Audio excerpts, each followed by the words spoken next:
आता याच्यामध्ये पहिले 5 प्रॉब्लेम आपण बघितलेत. 6 नंबर आणि 7 नंबरचा प्रॉब्लेम तुम्ही स्वतः सोडवायचा आहे. आता यानंतर आपण बघायचं हायर लेवल. काय बघणार आहोत? Higher level. आता हायर लेवलमध्ये काय काय आहे तर हायर लेवल मधला पहिला 8व्या नंबरचा प्रश्न. A square surface of side L metre. एक स्क्वेअर सरफेस दिलेला आहे चौकोनी, ज्याची साइड किती दिलेली आहे? एल मीटर इतकी दिलेली आहे. Is in the plane of the paper. A uniform electric field E bar volt per meter also in the plane of paper is limited only to the lower half. जी फक्त कशाशी संबंधित आहे? त्याच्या lower half the square सरफेसच्या. As shown in figure. What is the electric flux in SI units associated with the surface. मग हा जो दिलेला सरफेस आहे, ह्या दिलेल्या सरफेस बरोबर किती असणार आहे इलेक्ट्रिक फ्लक्स? तर हे आपल्याला इथं बघायचं आहे की ज्याच्या लोअर हाफला दिलेला आहे. आता हे स्क्वेअर सरफेस आहे ज्याच्यामधून इलेक्ट्रिक फ्लक्स पास आउट होतोय पाठीमागेसारखा. So therefore electric flux formula काय आपला? Phi is equal to EdS cos θ. Actually formula काय आहे? Phi is equal to ES cos θ हा आपला फॉर्म्युला आहे जनरली. तो 8वा प्रश्न असू दे किंवा पहिला फॉर्म्युला आपल्याला phi is equal to ES cos θ माहिती आहे. मात्र ज्यावेळी तो नॉर्मल असणार आहे त्यावेळी तो याच्यामध्ये असणार थिटा किती होणार आहे? 90 डिग्री होणार आहे. मग ज्या ती थिटा 90 डिग्री होईल त्यावरती मग फॉर्म्युला काय येणार? EdS cos 90. cos 90 म्हणजे 0. So therefore as the field lines are parallel to the surface. याचा अर्थ आपल्याला त्याचं मॅक्झिमम इलेक्ट्रिक फ्लक्सची व्हॅल्यू काय असणार आहे? 0 असणार आहे. नेक्स्ट या ठिकाणचा आपल्याला 9वा प्रॉब्लेम बघायचा आहे. And electric field given by E is equal to. आपल्याला इलेक्ट्रिक फील्ड दिलेलं आहे. E is equal to twice E not I bar plus 3 E not J bar minus 5 E not K bar. Exist in a certain region where E naught is equal to 100 Newton per coulomb. How much flux will pass through a rectangular surface of area 0.2 meters square placed in this region in a such a way that it is a parallel to y-axis. Actually 3 dimensional मध्ये विचार केला तर आपल्याला x axis, y axis आणि z axis हे 3 dimensional मध्ये असणारे dimensions आहेत. आता याच्यामध्ये आपल्याला जे फाइंड आउट करायचं आहे इलेक्ट्रिक फ्लक्स ते कशाला पॅरलल आहे? वाय ॲक्सिसला पॅरलल आहे. So therefore the direction of area is parallel to Y axis. So area is equal आपल्याला किती दिलेला आहे प्रॉब्लेम मध्ये? 0.2 J बार. किती दिलेला आहे? 0.2 J bar. So the flux through the area is given by. आता फॉर्म्युला काय आपण घेणार? इलेक्ट्रिक फ्लक्सचा phi is equal to E bar dot A bar. Electric flux phi is equal to E bar dot A bar. So therefore phi is equal to E बारची value काय? 2 E not I bar plus 3 E not J bar minus 5 E not K bar. एरियाची value काय आहे? 0.2 J bar आणि याच्यामध्ये असणारा हा term. So therefore phi is equal to मी मगाशीही सांगितलेलं आहे I bar dot J bar 0 असतो. J bar dot J bar त्याची काय असेल ती value. Phi K bar dot J bar सुद्धा काय असतो? 0 असतो. सो देअरफॉर हे I बार आणि K बारची किंमत 0 होऊन जाईल कारण की इथं हा J बार आहे. तो J बार फक्त याच्याशी डॉट प्रोडक्ट येतो. So J bar dot J bar 3 into 2 0.6 E not. So therefore 0.6 as it is. E नॉटची व्हॅल्यू इलेक्ट्रिक फील्ड इंटेन्सिटीची व्हॅल्यू दिलेली आहे 100. So therefore 0.6 multiply with 100 we get 560 newton metre square per coulomb. So option number काय येणार आहे आपल्याला? C येणार आहे. नेक्स्ट 10वा प्रॉब्लेम या ठिकाणी. 10वा प्रॉब्लेम मी एडिट करतोय पाहायचा आहे. A charge small q microcoulomb, micro means 10 raised to minus 6. This charge q microcoulomb is placed at the center of the cube of a side at 0.1 meter. What is the electric flux diverging from each face of the cube? Actually face क्यूबचा विचार केला तर cube म्हणजे जसे की like as a brick त्याला आपण bit म्हणतो. ती जर मध्ये एक्झॅक्टली आपण जर कट केली तर त्याला ॲक्च्युली हाऊ मेनी फेसेस असतात? तर त्याला किती फेसेस असतात? 6 फेसेस असतात. बरोबर आहे. सो देअरफॉर आपल्याला इथं काय फाइंड आउट करायचं आहे? तर त्याच्यामध्ये असणारे इलेक्ट्रिक फ्लक्स. चार्ज कितीला आहे? Charge is equal to Q. Q means Q microcoulomb. Q into 10 raised to minus 6 coulomb. त्यानंतर प्रत्येक साईडची असणारी जी काय लेंथ दिलेली आहे ती दिलेली आहे L is 0.1 metre. So therefore what is the formula? Electric flux is equal to Q upon its जी काय लेंथ असेल ती. So Q into 10 raised to minus 6 into 1 into 10 raised to minus 2 epsilon not. So therefore Q into 10 raised to minus 4 upon epsilon not. याच्यामध्ये असणारा 10 raised to minus 2 वरती गेलं तर काय होणार आहे? -6 + 2 + सॉरी -4. सो ऑप्शन नंबर या ठिकाणी ऑप्शन नंबर जो आपल्याला दिलेला आहे बी तो आपलं काही आन्सर आहे. त्यानंतरचं नेक्स्ट आपल्याला बघायचं आहे प्रॉब्लेम नंबर 11. त्याच्यामध्ये काय म्हटलेलं आहे 2 spherical conductors A and B of radii 1 mm and 2 mm respectively. आपल्याला एक 2 स्पेरिकल कंडक्टर्स दिलेले आहेत एचा आणि बी या नावाचे 2 कंडक्टर ज्याची रेडाय दिलेली आहे आपल्याला 1 mm and 2 mm respectively are separated by distance of 5 cm and are uniformly charge. म्हणजे 2 स्पेरिकल कंडक्टर आहेत ए आणि बी नावाचे, प्रत्येकाचं रेडियास दिलेलं आहे 1 mm आणि दुसऱ्याचं दिलेलं आहे 2 mm आणि त्यांच्यामध्ये असणारी जी डिस्टन्स आहे ते किती आहे 5 cm. If the spheres are connected by conducting wire, समजा ते जर स्पियर आपण कंडक्टिंग वायरला जर कनेक्ट केले then in equilibrium condition the ratio of magnitudes of electric fields at the surfaces of spheres A and B is. मग त्याच्यामध्ये असणार आपल्याला काय काढायचं आहे त्याचा रेशो काढायचा आहे ए अँड बीचा.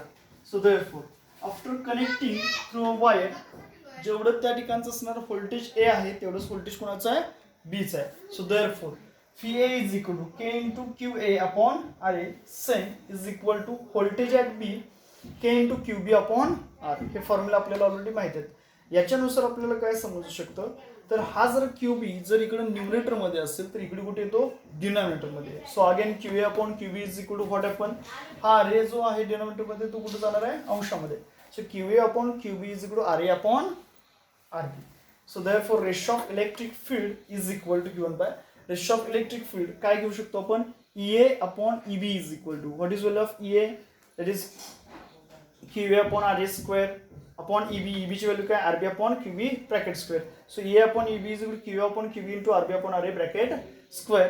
हे आपण सॉल्व्ह केलं. So therefore A upon E B is equal to R A upon R B into R B upon R A bracket square. कारण की ई अपॉन ई बी ची व्हॅल्यू जी आहे ती इकडे आपली व्हॅल्यू पुटअप केली तर याचा रेशो जर सॉल्व्ह केलं तर आर बी स्क्वेअर आणि हा 1 आर बी काय होणार आहे कॅन्सल. त्यामुळे फक्त काय राहील वरती त्याचा स्क्वेअर म्हणजे एकच आर बी राहणार आहे आणि छेदामध्ये काय आहे R A. So R B upon R A is equal to 2/1 म्हणजे त्याचं रेशोचा आन्सर काय येणार आहे 2/1 ऑप्शन नंबर सी. नेक्स्ट 12 नंबरचा आपल्याला प्रॉब्लेम इथे बघायला दिलेला आहे. What is the total normal electric induction through the surfaces A and B. या ठिकाणचा सर्फेस दिलेला आहे ए, या ठिकाणचा सर्फेस दिलेला आहे B. Actually what is mean by total normal electric induction. Total normal electric induction म्हणजे काय तर त्यासाठी आपल्याला त्याचं असणारं Gauss theorem total normal electric induction माहिती पाहिजे. त्याच्यामध्ये असणाऱ्या सगळ्या चार्जेसची addition the sum of all charges enclosed by that surface means total normal electric induction. So therefore total normal electric induction T and EI is equal to summation Q. या ठिकाणी असणाऱ्या सगळ्या चार्जेसची बेरीज म्हणजे समेशन Q. सो therefore आता हा sphere ए आहे बघा, हा जो दिसतो तो स्पियर काय कोणता आहे ए आहे. For A charge enclose is equal to किती चार्ज आहे Q आणि दुसरा कोणता चार्ज आहे -Q. So Q - Q is equal to 0. त्यानंतर सरफेस आहे कोणता बी. ओके बी सरफेस मध्ये काय होणार for B charge enclosed is equal to इथे चार्ज किती आहे 2Q - Q. So 2Q - Q is equal to Q. याचा अर्थ ए साठी 0 तर बी साठी Q. सो असा ऑप्शन कोणता येतो बघा आपला. So this is option number D 0, Q. त्यानंतर नेक्स्ट आपल्याला बघायचा 13 नंबरचा प्रॉब्लेम.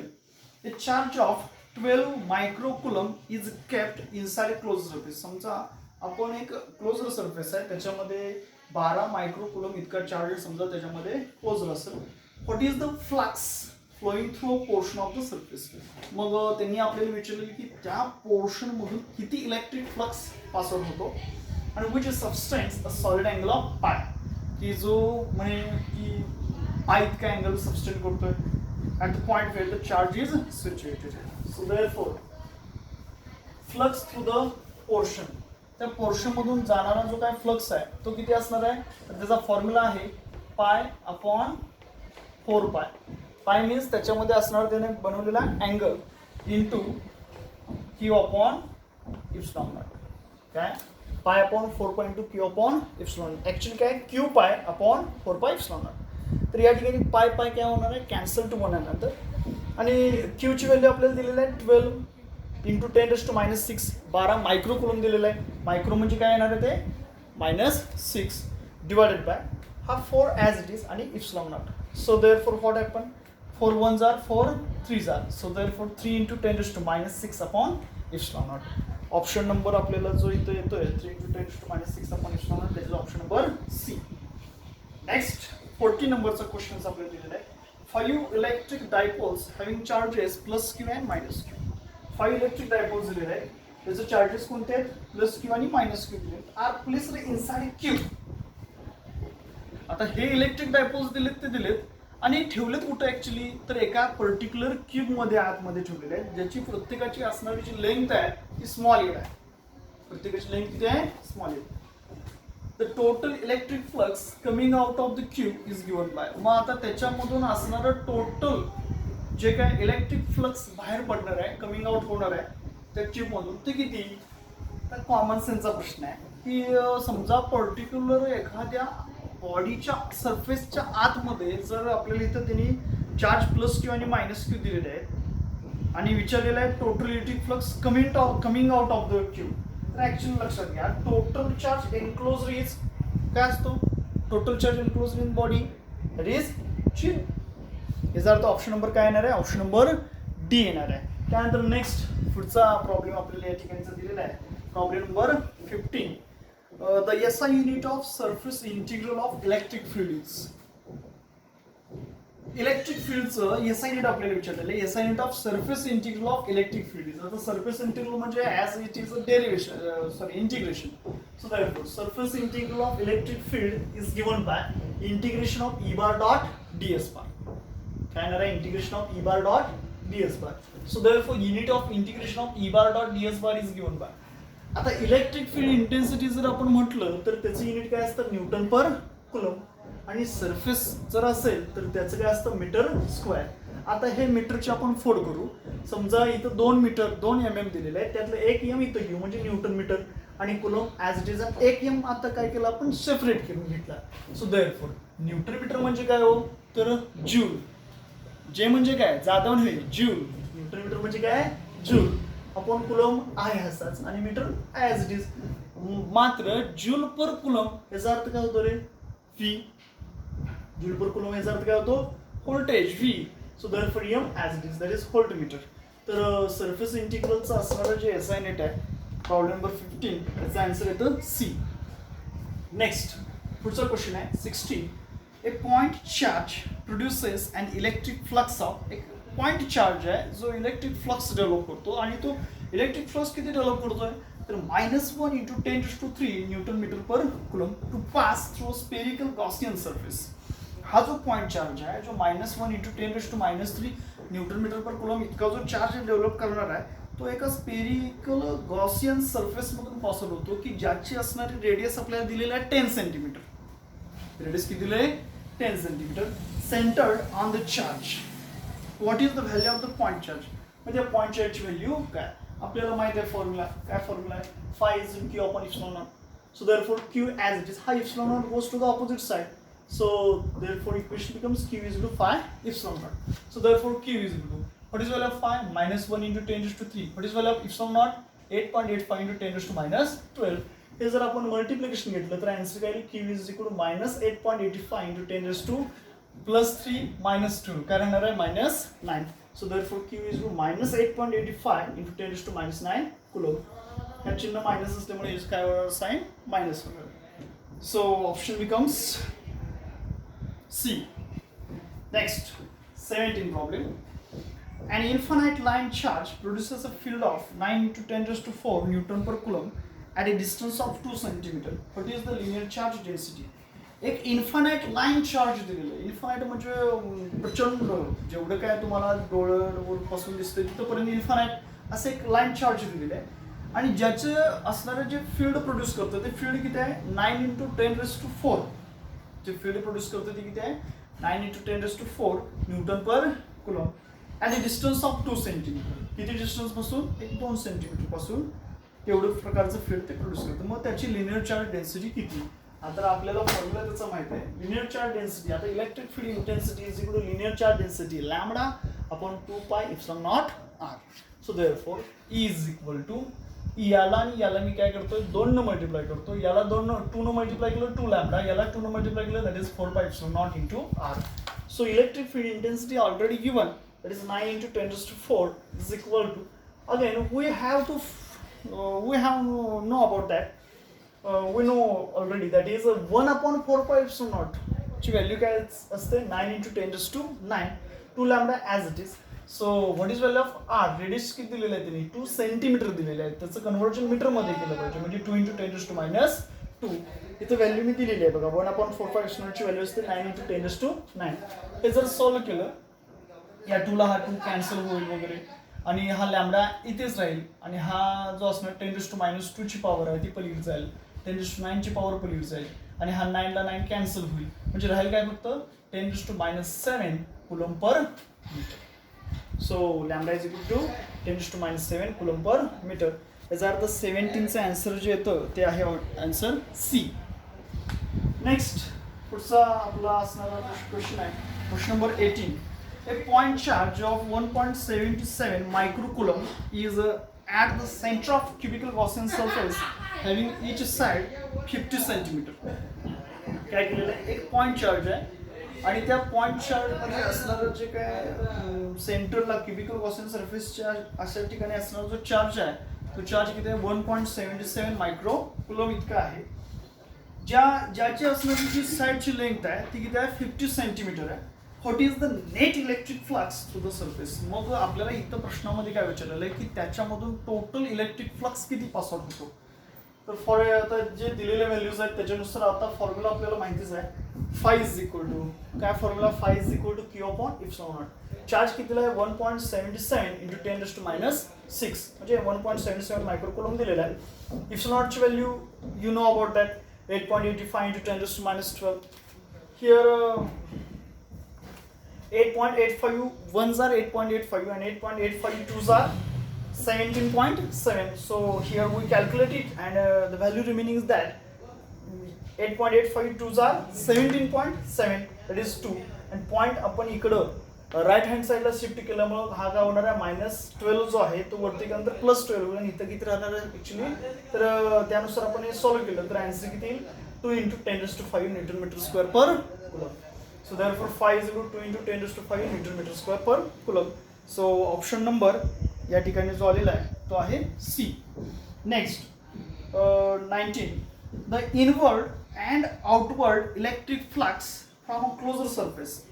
एखादा क्लोजर सरफेस आहे त्याच्या आतमध्ये आणि त्याच्या बाहेरमध्ये असणारा इलेक्ट्रिक फ्लक्स दिलेला आहे.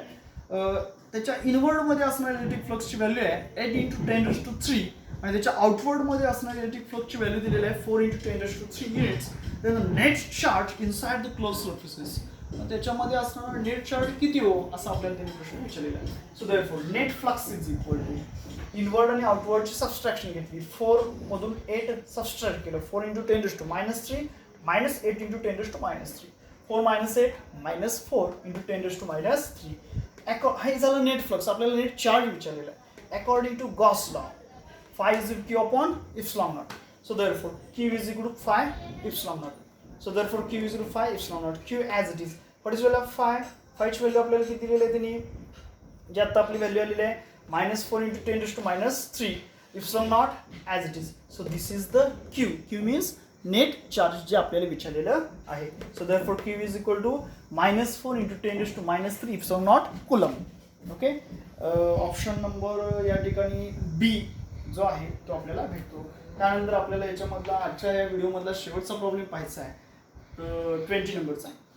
ए positively charged infinitely long cylinder. एक सिलेंडर दिलेला आहे, सिलेंडर ॲज मला माहिती आहे सिलेंडर, आणि त्याच्या आउटसाइड पॉझिटिव्हली चार्ज्ड आहे, has a radius of 0.1 metre, आणि त्याची रेडियस जी आपल्याला दिली आहे ती 0.1 मीटर आहे. आणि सरफेस चार्ज डेन्सिटी दिलेली आहे 8.85 into 10 raised to minus 12 coulomb per meter square. त्याची density 8.85 into 10 raised to minus 12 coulomb per meter square दिलेलं आहे. What is the intensity of electric field at a point on the surface of the cylinder? साधा सरळ प्रश्न आहे की ज्याला problem solve करत असताना फॉर्म्युले लक्षात आहेत, फॉर्म्युले त्याच्या हातामध्ये त्याच्या डोक्यामध्ये आहेत त्यांना हे लगेच सॉल्व्ह होतं, पण ज्याला फॉर्म्युलेच माहीत नाहीत त्यांना सॉल्व्ह होणं अशक्य आहे. आणि त्यासाठी सगळ्यात पहिल्यांदा प्रश्न आणि त्याचा अर्थ आणि जे विचारले हे समजून घेणं महत्त्वाचं आहे. उतावळणारा गुडघ्याला पाशिंग करून जर पटकन सोडवलं तर त्यातलं एखादा आन्सर असतं, तुम्ही फसू नका, आधी प्रश्न समजून घ्या.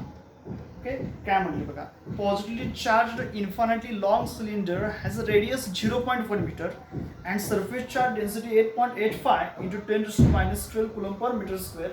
विचारले काय आपल्याला, what is the intensity of electric field. तर असणारी त्याची इलेक्ट्रिक फील्डची इंटेन्सिटी विचारलेली आहे, पण कुठे, तर at a point on the surface of the cylinder, त्या सिलेंडरच्या सरफेसवरती. If the cylinder is kept in vacuum, तो म्हणजे सिलेंडर कुठेतरी व्हॅक्यूम. आता त्या सिलेंडरच्या सरफेसवरती विचारले, ह्याचा अर्थ त्याच्यामध्ये असणारं रेडियस स्मॉल आर आणि पॉईंट आपण जे आउटसाईड घेतो ती रेडियस कॅपिटल आर, दोन्हीची व्हॅल्यू काय असेल, सेम असणार आहे बघा. So therefore E is equal to, what is formula, long cylinder असेल तर फॉर्म्युला काय असतो, E is equal to sigma R upon R epsilon naught K. आता या ठिकाणचं असणार हा कॅपिटल आर आणि स्मॉल आर हे इक्वल आहेत. काय इक्वल आहेत, तर आपल्याला विचारलेलं आहे त्या सिलेंडरच्या सरफेसवरती असणारी electric field intensity. So therefore E is equal to sigma R upon R epsilon naught K हा फॉर्म्युला आहे. But small R is equal to capital R. हे जर सेम असतील तर सिग्माची व्हॅल्यू 8.85, इप्सिलॉन नॉट के ची सॉल्व्ह केलेलीची व्हॅल्यू व्हॅक्यूममध्ये दिल्यामुळे के ची व्हॅल्यू 1. सो 8.85 अगेन 8.85 राहणार काय, 1 volt per metre. So therefore option is that E is equal to 1 volt per metre, option number B. Okay, त्यानंतरचे 21 पासूनचे प्रॉब्लेम आपण नेक्स्ट व्हिडिओमध्ये कंटिन्यू करणार आहोत.